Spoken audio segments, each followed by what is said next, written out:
বিসমিল্লাহির রহমানির রহিম।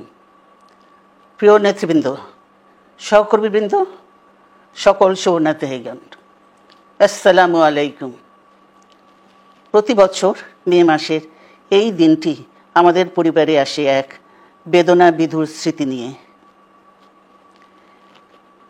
এই দিনে শুধু আমাদের পরিবার নয়, বরং সমগ্র দেশই হয়ে উঠে পড়েছিল বেদনার্ত ও অভিভাবকহীন।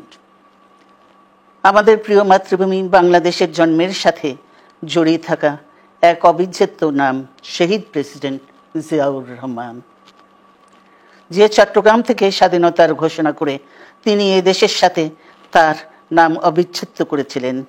সেই চট্টগ্রামেই এক সফল, সৎ, দূরদর্শী ও প্রকৃত দেশপ্রেমিক প্রেসিডেন্ট হিসেবে নিজের জীবন উৎসর্গ করেছেন।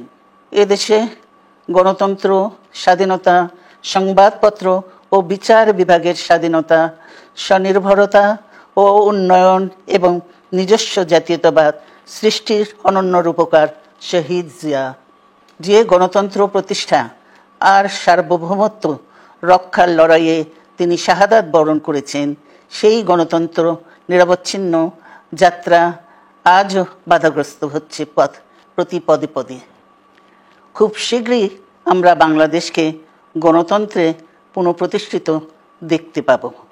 এই হোক শহীদ জিয়ার শাহাদাত বার্ষিকীতে আমাদের অঙ্গীকার।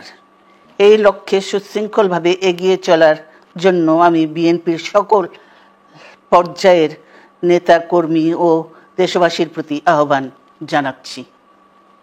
মনে রাখবেন, সবার জন্য গণতন্ত্র ও উন্নয়নের মাধ্যমে সকল সমস্যার সমাধানের যে রাজনীতি শহীদ জিয়া রেখে গেছেন, তা বাস্তবায়নের মাধ্যমে তার প্রতি শ্রদ্ধা জানাতে হবে। আমরা তার বিদায়ী আত্মার মাগফিরাত কামনা করছি। আল্লাহ হাফেজ। বাংলাদেশ জিন্দাবাদ।